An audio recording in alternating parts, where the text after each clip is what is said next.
Hey, I'm the professional wrestler with the most John-based ring names in the history of the business. Johnny Nitro, John Morrison, Johnny Mundo, Johnny Impact, Johnny Caballero, Johnny Elite.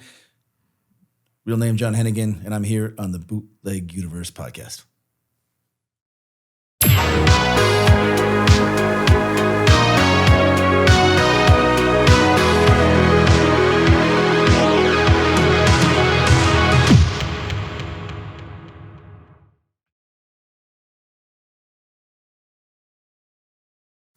Yeah, I feel like Interesting. if wrestling companies like just kind of had therapists, They do, but but not good ones. well, it's not mandatory. It's voluntary. Oh yeah, And also, this enters into your head. Like, if you talk to a therapist that's set up by the company you work for, do they tell somebody what you're saying? That's how paranoid you get, because there is such thing as like doctor-client privilege, and that definitely applies to therapists. But wrestling organizations that I've worked for aren't very scrupulous with stuff like that a lot of times. Oh no. They They'll want just to know, oh, so this person has borderline personality disorder. Good to know. Let's give them their 90 days. You know what I mean? Yeah. Which might make people less apt to be honest. This and makes sense. Increases difficulty because that paranoia where like everyone's got an agenda, and part of the way that people communicate is by complaining about people,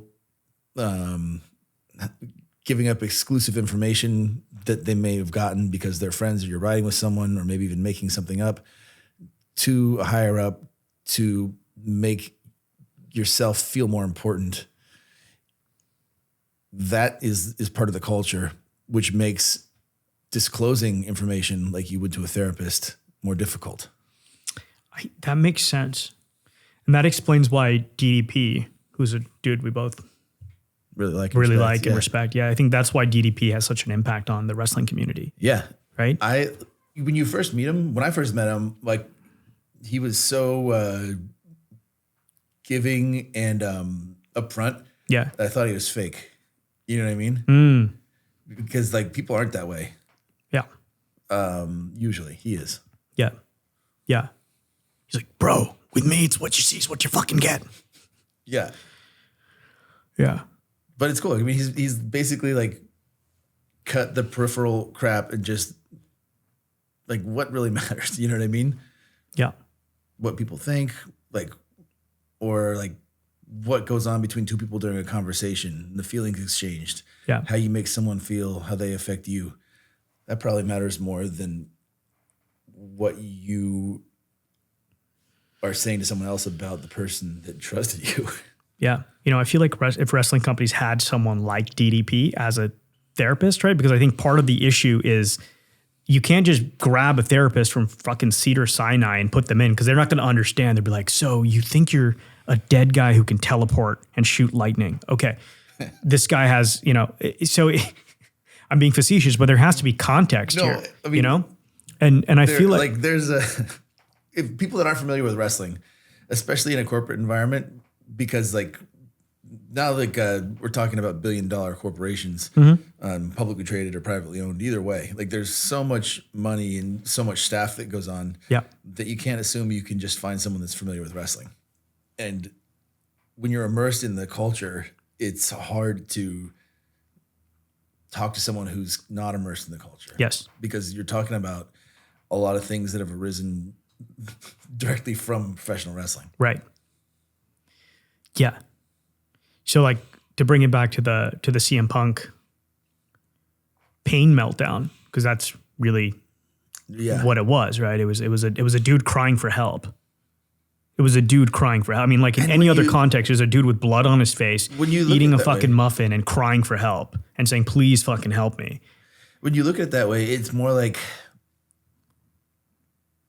you can't be angry at it or upset. And that's a lot of people's reactions. But people react a lot of times out of jealousy, which is easy because you look at it and you're like, hey, here's a guy who's making more money than I'll ever make.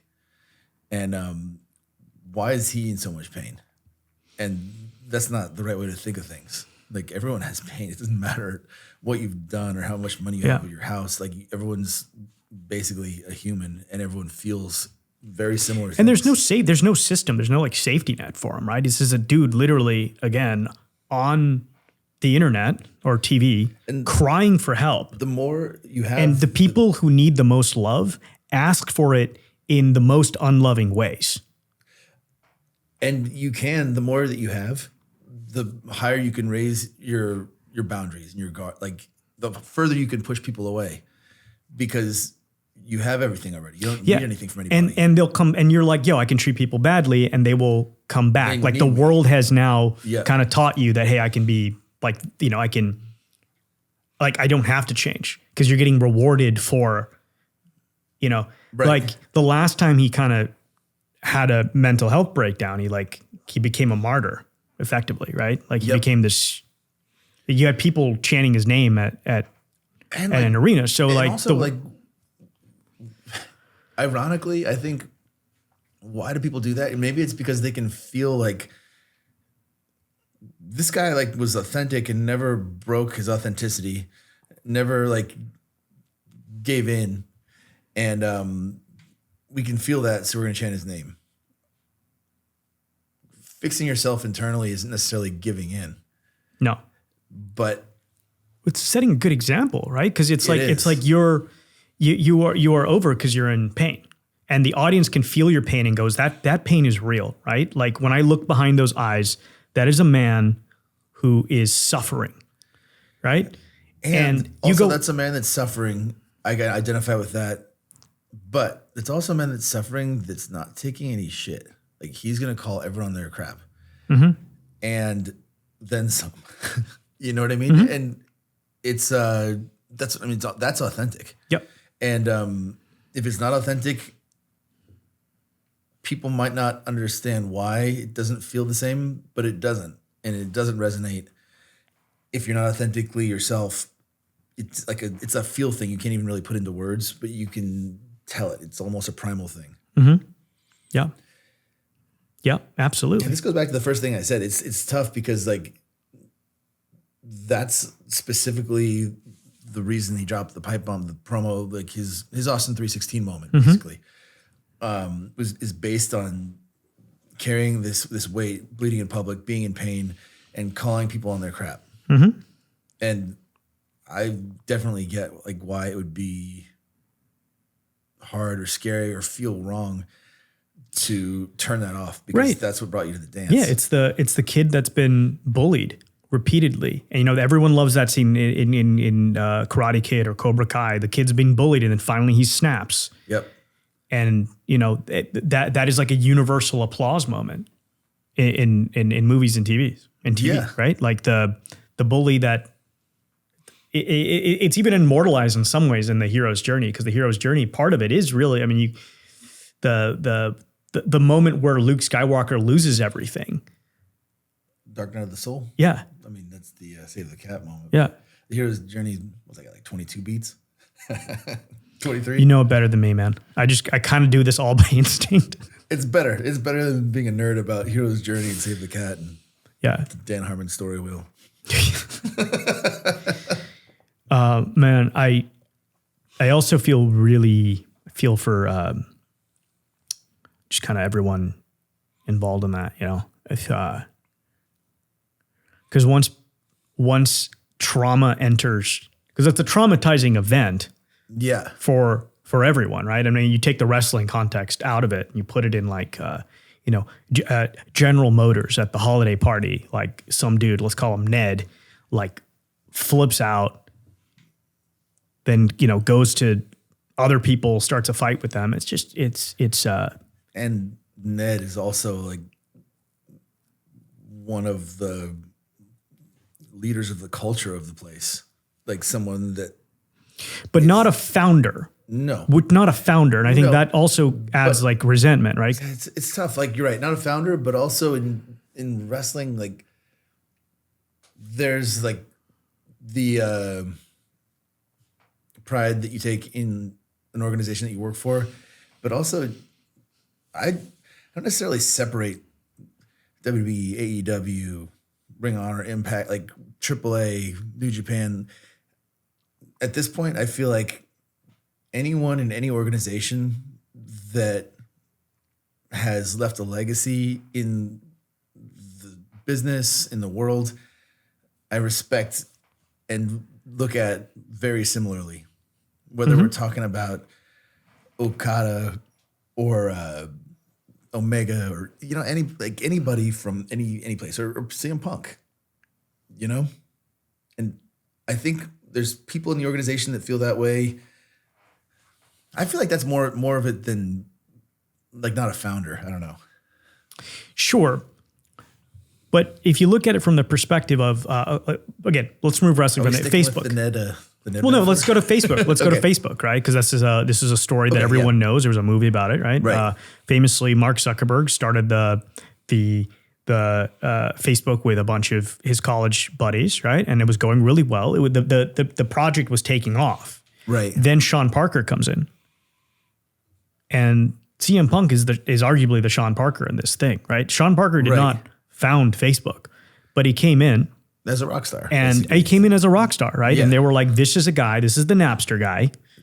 He's going to come in and he's going to take us to a whole new level, right? He's going to make all these introductions. We're going to get better deals. Like he kind of legitimizes us in a different way. And then he comes in and he alienates Eduardo and a bunch of them, and they end up in a lawsuit. Well, people like that, and people like that are polarizing because I don't know if they're polarizing. I don't think the word is necessarily polarizing, right? Like even in CM Punk's case and in Sean's case, polarizing, yeah. I don't think that's polarizing. That's not polarizing to me. Is you got like two sides to this. This is like a burn it down, I said burn it down like Seth Rollins. Before they start burning things down, I think when CM Punk was brought in, there were people that were like, yes, okay, I'm sure MJF felt this way. Like, this is going to take us there. And Tony, obviously.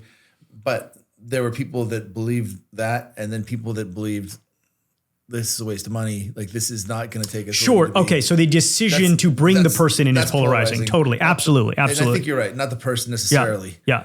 But a lot of times the decision to bring someone in and the person, like where the person begins and ends is blurred too, because you're in a locker room and you're thinking about money and your spot on the card, and the spot that you have is not yours now. It's this rock star. It's surprising to me because the owner of not the owner, like the guy bankrolling AEW, he owns a couple sports teams, right?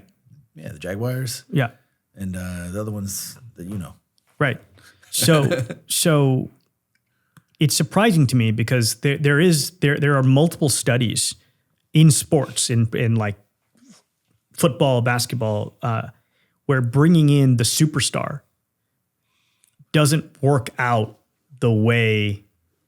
And look, I wish I'd had this study here so I can actually quote it cited, but there's evidence that bringing in the superstar. The movie Moneyball touches on this. Yeah, Moneyball. Yeah. Moneyball touches on this. Yeah. The superstar never works out, right? Because the well-oiled machine is what wins the game. It's not getting in the quarterback that's making X million dollars over there. We pay him double. He comes here and now he's playing.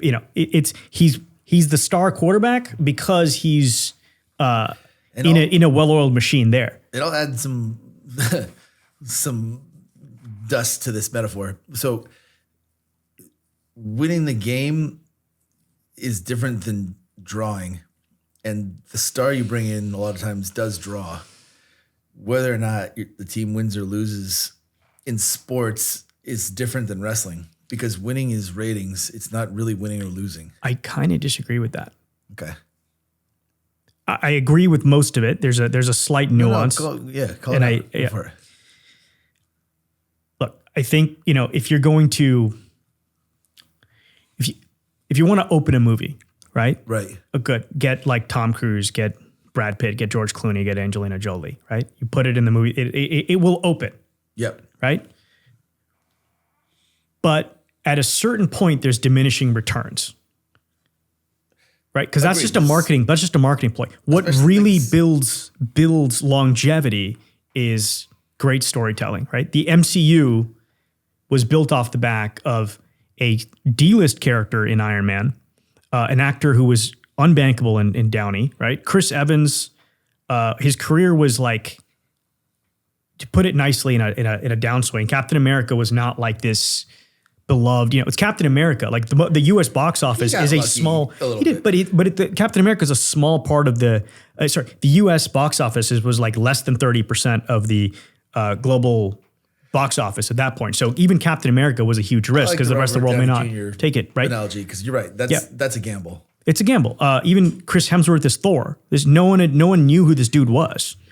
But he was working out at the Equinox in Manhattan Beach before he was cast, and he was a newcomer. Like, he had no credit. But it was great storytelling, and it was consistent storytelling, right? There was a long-term vision to it. And he rose to the occasion. Right. Yeah. But the long-term vision, right? People could see that, there's a long-term vision. So the audience forgave the missteps like Thor 2 and, right. And like whatever the missteps were, they forgave them and then really got behind it once they started hitting home runs with Black Panther, Infinity War, Winter Soldier. Right. Right. So I think a good product is what ultimately draws. You can get like a boost. You can get a boost from, this guy debuted. Or, we got this guy remember that guy from there? Oh, cool. Like, a random crossover episode without context.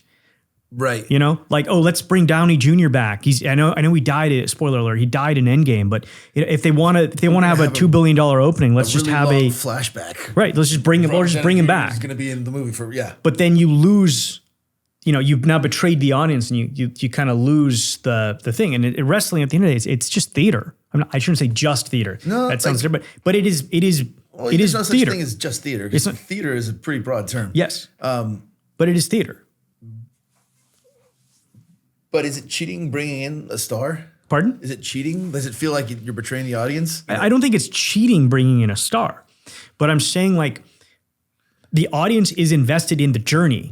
And right? The audience is invested in the journey. Because you bring in a star with the idea that this guy is going to carry the ball and be a long-term thing. Right. And if that doesn't happen, then I feel like the people watching feel betrayed. Yes. And like they're missing. Totally. And it's the audience is there in the journey, right? Because like this company started, it was like a viral movement. And actually the company started not because of the company. It started because Cody and Kenny and then they effectively made a short film, right? So it was like more than a short film because it was a weekly YouTube series. Sure. And so basically a really successful show. Yes.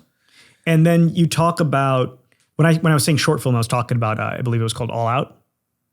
Okay. All in. That first pay-per-view, right? To me, that was, I'm saying short film because it was like, I'm equating it to my bootleg universe. Yep, I made like more sense. Right? Sure. So they made a let's call it a short film. It's a pay-per-view event, right? They get Jericho in it and he's a cameo as he's dressed as Penta. He's you get Rey Mysterio. This metaphor and say that like, then their whole YouTube show was their Kickstarter.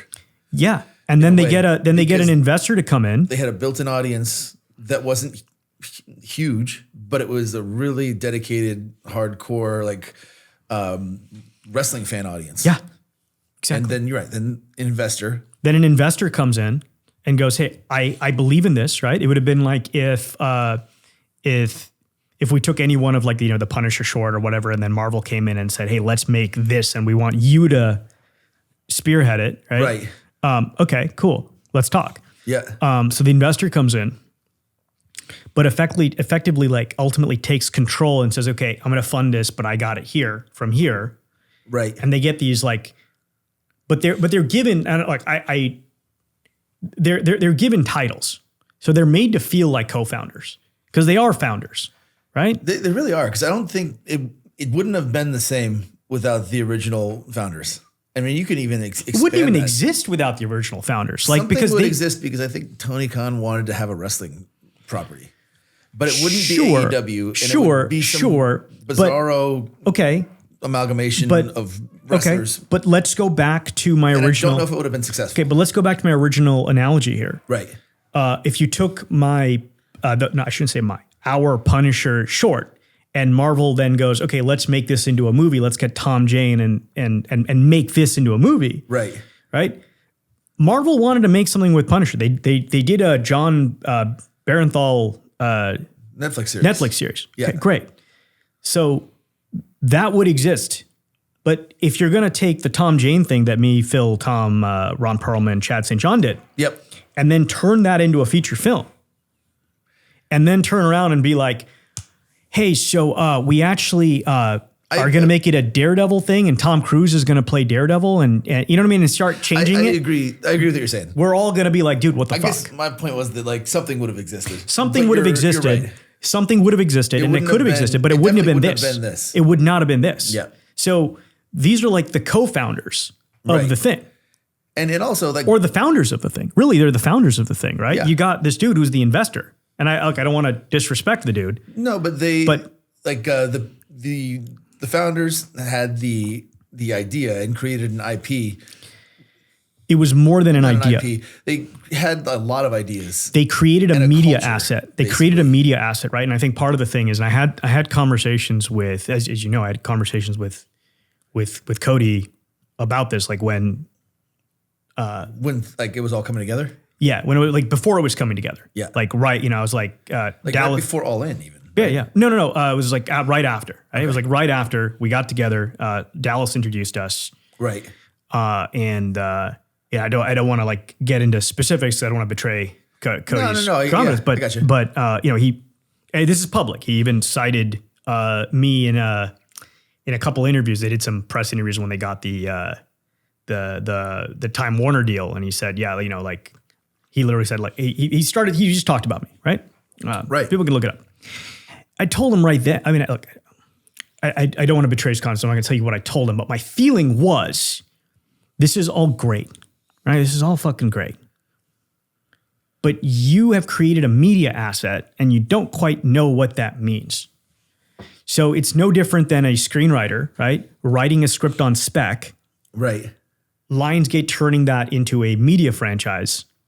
And then the screenwriter getting like completely cut out, and then the history books get rewritten, and it's like, oh, it's a Lionsgate movie. Well, no, it actually came out of this guy in Sherman Oakes's mind, his brain. He wrote a thing. Right. He wrote a thing, and now it's... But then like the thing that he wrote became like perverted in a manner of speak and changed.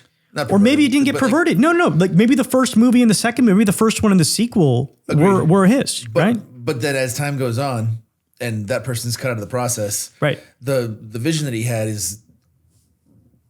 existed for a movie or a sequel, a pay-per-view or two or three, or a year or two or three, and then started becoming someone else's vision. Yeah. And I think this is fundamentally like an issue with the way intellectual property works in America.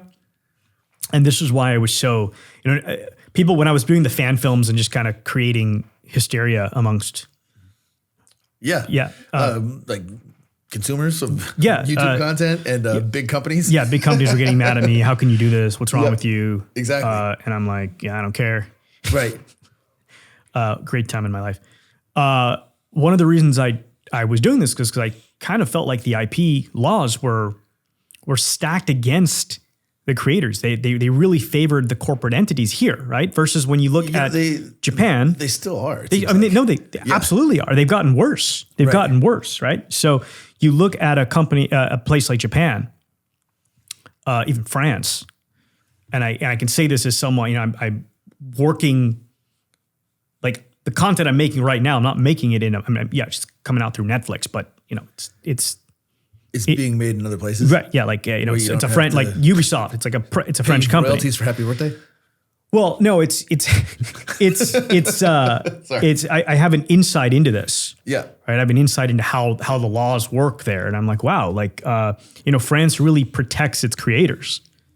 Like, you're not like creating a media. It's almost like here, if you don't have a ton of knowledge as to how the mechanics of entertainment and business work, you will get fucked. Agreed. It's like an artist creates art because that's what artists do. Right. And then without like a legal team, the art that's created is just gone. And gone, but it's like even the fact that you need a legal team, right? There's no like institutions in place to protect someone from, Right. to incentivize them to create. So it's like you're kind of drawing off of people's pain and then throwing it in the ether. So a corporation or someone with cash can swoop in and just be like, oh, thank you. And Take that. without any real risk either, because it takes a lot of time and energy to create something and throw it into the ether. And the corporations with money have the benefit of seeing if something resonates and picking Absolutely. it and plucking it up. Totally. It's like the internet has become this like grassroots kind of reality show. It's like, oh yes, congratulations, you won the lottery. Now come work for us. Yeah. And when we don't like you, we can like boot you, right? You can go back and create something else. Dude. And it's this thing that freaks me out because I come from a spot where I have leverage. Right. Because I've done stuff. I have leverage. Like you can't play that game. And people don't do that. But I'm like, if you're a young creator coming up today, a young creative, and I consider Cody, Kenny, Young Bucks, they're creators. Agreed. If you're just like any other content creator, if you're a content creator coming up today, like what protections do you have? Well, if you look at the type of content that's created, I think that's echoes the lack of protections. Yes, because what people absolutely. are creating is like TikTok accounts, and their IP is almost themselves. Like they're just, here's me dancing, here's me with a wig, here's me with like showing the top of my calf muscle, or here's my boobs, with like pasties, or you know what I mean. And so it almost favors that type of content because you are the content. And also, absolutely. And I think also to add to that, there's this belief that money is more valuable than it is. And what I mean by that is I'm talking about institutional money. Like I'm talking about venture capitalists. I'm talking about banks. I'm talking about like investors. Right. Because most of the time, because I talk to these guys, right? I hang out with these guys, not by choice, but some of them are cool. But like the industry standard is onerous, right? Yep. It's just fucking onerous. Yeah. It's just onerous. So yeah, that's a thing. So I feel for these guys. Well, I don't think I actually feel like it's not. I feel like it's the other. It's the other side of that equation, right? Because you get one guy who's come in who is in pain, right? Who needs a hug, who needs someone who needs to feel love, right? Because there's like an absence of love in this dude's life, clearly. From more than just the social media. Because that's not love, dude. That's validation. That's not love. That's validation. It's not love. That's not love. Like, okay, that's the distinction. Like, because real people love. confuse that. Yeah, real love, like real, genuine love, right? In the heart, like love, right? Feeling safe. Yeah, the most epic muscle in the body. Yeah, not the brain, the heart. So you got this guy whose pain has been kind of exploited, and then freaks out, comes back, and then you've got on the other side of this equation, you have these people, you have founders, who founded the thing and are like, what the hell's going on? Why is suddenly someone getting paid more than everybody who founded this thing? You know what I mean? So I don't feel, you know what? I don't feel like money is as big of an equation as just respect. Oh, yeah. It's both. I agree. No, it's both, but respect. It's not necessarily the money. It's more like the respect and brought in to be champ. And like, why is like suddenly Tony's door shut and we can't go in and Punk's sitting in there? That's what you're talking about. Yeah. That's what happened. Is that what happened? Yeah.